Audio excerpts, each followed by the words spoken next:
Hello everyone. चलो शुरू करते हैं आज का सेशन। आज के सेशन की शुरुआत एक सवाल से है। वो सवाल क्या है? हम टेंशन क्यों लेते हैं जब सभी को ये पता है टेंशन नहीं लेनी चाहिए, और इवन इसके नुकसान तक पता है कि टेंशन लेने से कैसे कैसे हम एनजाइटी डिप्रेशन में चेंज हो जाता है, और हम एक नेगेटिव ओरा में और एक नेगेटिव एनर्जी में आ जाते हैं। इवन देन हम टेंशन लेते हैं। और जब हम किसी को से अपनी प्रॉब्लम डिस्कस भी करते हैं तो वो सामने वाले व्यक्ति भी यही कहता है कि टेंशन ना लो, टेंशन से कुछ नहीं होता। सब हर कोई, आप फैमिली में डिस्कस करें, अपने फ्रेंड सर्कल में डिस्कस करें, अपने ऑफिस में डिस्कस करें, हर किसी का यही है, टेंशन मत लो मत लो मत लो। लेकिन कोई ये नहीं बताता कि आखिर टेंशन होती किस वजह से है और हम कैसे इससे ओवरकम कर सकते हैं इसे। ये सोल्यूशन किसी के पास नहीं है और ना ही रीज़न पता है किसी को कि होती क्यों है। टेंशन किसी भी चीज़ की लेना ये स्वाभाविक एक हमारी बॉडी का फंक्शन है कि हम ऐसे सिचुएशन में टेंस हो जाते हैं जब सिचुएशन वैसी हो जहाँ पे एक एक प्रॉब्लम वाला दिक्कत है। एक ऐसा सिचुएशन आ जाती है जहाँ पे हमें एक डिसीजन लेना पड़ता है, लाइफ का इम्पोर्टेंट डिसीजन। वहाँ हमें टेंशन होती है क्या होगा क्या नहीं होगा। इसे एक एग्जांपल से भी समझ सकते हैं, जैसे अगर किसी की ऑफिस में बहुत इंपॉर्टेंट मीटिंग है और उस व्यक्ति की उसमें जॉब तक डिपेंड करती है कि उसकी जॉब तक जा सकती है, तो स्वाभाविक है उस व्यक्ति के लिए वो मीटिंग बहुत इंपॉर्टेंट है। अगर वो उसने उस प्रोजेक्ट को हासिल नहीं करा या फिर वो क्लाइंट के साथ काम नहीं करता तो ऑब्वियस सी बात है कंपनी वाले उस व्यक्ति को हटा देंगे। तो ऐसे सिचुएशन में उस व्यक्ति के लिए वो मीटिंग बहुत इंपॉर्टेंट है। तो तो ऑब्वियस सी बात है वो उसके लिए टेंशन लेगा ही लेगा। लेकिन आज हम इसको डिकोड करने वाले हैं, इसको समझने वाले हैं कि हम टेंशन हमें होती क्यों है और हम कैसे इससे निजात पा सकते हैं, हम कैसे इससे बाहर निकल सकते हैं ताकि हम हमारी लाइफ में स्ट्रेस ना हो, हम एनजाइटी डिप्रेशन से बच सकें। और ये स्ट्रेस एनजाइटी और डिप्रेशन आगे क्रोनिक डिजीज का रूप ले लेती हैं। आपने देखा होगा बीपी शुगर थायराइड आजकल इतने नॉर्मल हो चुके हैं, हर घर में आपको इसके पेशेंट मिलेंगे। और डॉक्टर के पास जाओ तो उनका जवाब क्या होता है कि ये दवाइयाँ तो हमेशा चलती रहेंगी, इसका कोई परमानेंट सोल्यूशन नहीं है। लेकिन अगर आप अपनी बॉडी को समझ लो कि ये रीज़न क्या है, क्यों होती है और आप कैसे इससे बाहर निकल सकते हैं, तो सिचुएशन कुछ और होगी। आप अपनी लाइफ को एक अच्छे बेटर तरीके से जी सकते हैं और एक कॉन्शियस लाइफ जी सकते हैं। आपको मेन अपनी बॉडी के फंक्शंस पता होना चाहिए, कौन सी चीज़ कैसे काम करती है। तो आज चलिए आज हम इसको समझने की कोशिश करते हैं, इसको डिकोड करते हैं। इसके लिए हमें न्यूरो साइंस की हेल्प लेनी पड़ेगी। देखिए हमारी बॉडी में ऑटोनॉमिक नर्वस सिस्टम होती है। ऑटोनॉमिक नर्वस सिस्टम क्या करती है, ये हमारी बॉडी और माइंड को कनेक्ट करती है। ये ऐसी नर्व होती है जो कि काफ़ी लंबी होती है। और ये दो इसके दो पार्ट होते हैं, एक सिंपैथेटिक नर्व सिस्टम और पैरासिम्पैथेटिक नर्व सिस्टम। एक एक करके हम समझेंगे। सिंपैथेटिक नर्व सिस्टम क्या होती है, पैरासिम्पैथेटिक नर्व सिस्टम क्या होती है। सिंपैथेटिक नर्व सिस्टम क्या होती है, ये आपके फाइट एंड फ्लाइट मोड को एक्टिवेट रखती है। यानी कि कभी भी ऐसी सिचुएशन हो जब डेंजर या फिर किससे फाइट हो गई, उस स्टेज में ये क्या करती है, आपके हार्ट रेट को बढ़ा देती है, एनर्जी ज़्यादा यूज़ करते हो उस समय आप।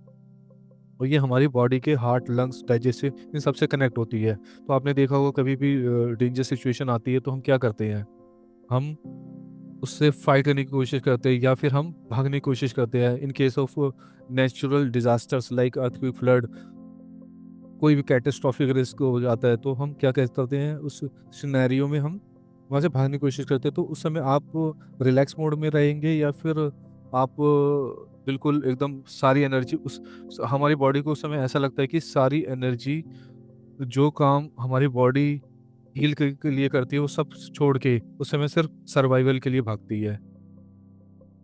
लेकिन सबसे बड़ी इशू आज के टाइम में हम स्ट्रेस और एंजाइटी में और इन सब चीज़ों में इसलिए फंस जाते हैं क्योंकि ये नर्व सिस्टम हमेशा ही एक्टिवेट रहती है। और इसके एक्टिवेशन की वजह से फिर टेंशन होती है क्योंकि हार्ट रेट हमेशा ही बढ़ा रहता है। तभी ये लोगों को बीपी की प्रॉब्लम है। तो अब रीज़न क्या है वो तो हम अभी डिस्कस करेंगे। पहले हम अदर नर्व सिस्टम को समझ लेते हैं। पैरासिम्पैथिक नर्व सिस्टम ठीक इसका उल्टा काम करती है। ये हमारी बॉडी में रेस्ट एंड डाइजेशन फंक्शन को पे काम करती है, ये हमारी हीलिंग पे काम करती है, ये हमारे रेस्ट मोड में ले जाती है। इसी से हमारी सारी हीलिंग होती है। अगर ये एक्टिवेट कर दें हम, तो हमारी लाइफ बहुत आसान हो जाएगी। चलिए हम इसको समझने की कोशिश करते हैं। ये क्या करती है? पैरासिम्पैथिक नर्व सिस्टम, जिसे पीएनएस भी कहते हैं, ये हमारे हार्ट ब्रेथ ये हमारे हार्ट रेट को स्लो करेगी, ब्रेथ को काम करेगी, डाइजेशन इंप्रूव करती है, स्ट्रेस हार्मोन्स को रिड्यूस करती है, माइंड भी हम पीसफुल, बहुत पीसफुल हो जाता है। पैरासिम्पैथिक नर्व सिस्टम जब भी पीएनएस ये एक्टिवेट होती है, तो हमारी ये हार्ट पे, ब्रेथ पे और डाइजेशन पे, सब चीज़ पे काम करती है। और जबकि सिंपैथेटिक नर्व सिस्टम क्या होता है? फाइट एंड फ्लाइट मोड में वो सारी एनर्जी इन इन चीज़ों को हील करने के बजाय वो अपने सर्वाइवल के लिए भागती है, सर्वाइवल मोड में एक्टिव रहता है। इसको हम you can call it rest and digestive system भी कह सकती हो। ये बॉडी को रिलैक्स करती है, रेस्ट कराती है, डाइजेस्ट करती है और हीलिंग में हमारी हेल्प करती है। ये भी है। अब जो ये पैरासिम्पैथिक नर्व सिस्टम में सबसे इम्पोर्टेंट नर्व जो होती है, वेगस नर्व होती है। ये सबसे लंबी और सबसे मेन नर्व सिस्टम होती है। इसके वजह से ही हमें जो हीलिंग के लिए ज़रूरी होती है वो यही काम करती है। ये हमारे ब्रेन, हार्ट, लंग्स, गट, इन सबसे कनेक्ट होती है। अगर वेगस नर्व हमारी स्ट्रॉन्ग रहे, तो हमारी एंग्जाइटी रिड्यूस होती है, फोकस इंप्रूव होता है, हार्ट रेट हमारा कंट्रोल रखते हैं, ब्रीथिंग हमारी कंट्रोल में रहती है, डाइजेशन हमारा सिस्टम सही चलता है, मूड हमारा ठीक रहता है, इम्यूनिटी इंप्रूव करता है। ठीक है। और अगर यही वीक हो, तो यही स्ट्रेस का कारण बनता है, एंजाइटी का एक कारण बनता है, फास्ट हार्ट रेट, हमारा हार्ट रेट बहुत तेज चलता है, पुअर डाइजेशन, हमारा पेट जल्दी जल्दी खराब होने लग जाता है। आपने अक्सर देखा होगा कि कोई भी सिचुएशन ऐसी आती है जहाँ पे डर वाली सिचुएशन है, या फिर हमें बहुत ज़्यादा टेंशन होती है, आपका पेट, क्योंकि ये गट से भी कनेक्ट है, क्योंकि सेम नर्व सिस्टम आपके हार्ट हार्ट से, ब्रेन से और डाइजेस्टिव सिस्टम से कनेक्ट है, जिसकी वजह से आपके जब आपका टेंशन वाला टाइम आता है, तो आपका पेट भी खराब हो जाता है। तो फोकस हमें वेगस नर्व पे करना है, जो पैरासिम्पैथिक नर्व सिस्टम की सबसे मेन नर्व है। और हम कैसे इसे एक्टिवेट करते हैं, उसको हम समझेंगे। इसको एक्टिवेट करने के लिए देखिए, एक ब्रीथिंग प्रैक्टिस होती है। आप ब्रीथिंग प्रैक्टिस में आप एक तो लंबी गहरी सांस लीजिए। आजकल लोगों की सांस बहुत ही छोटी होती है, शैलो। 2-3 सेकंड की सांस इनहेल करी, 2-3 सेकंड के साथ सांस एक्सहेल करी। उसमें क्या होता है कि हमारा फाइट एंड फ्लाइट मोड हमेशा एक्टिवेट रहता है। तो हीलिंग कैसे करेगा बॉडी? तो अभी हमें स्ट्रेस, एंजाइटी और तरह तरह की बीमारियां हमें घेर लेती है।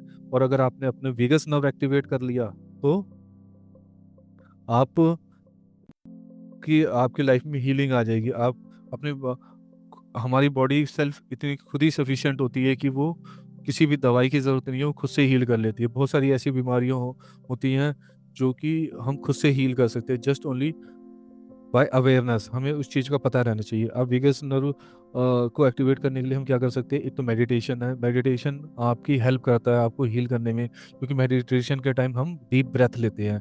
वो आपके स्टमक तक जाती है ब्रेथ, और आप एक्सहेल करते हो, और वो भी कॉन्शियस होती है, आप कॉन्शियस ब्रीथिंग लेते हो।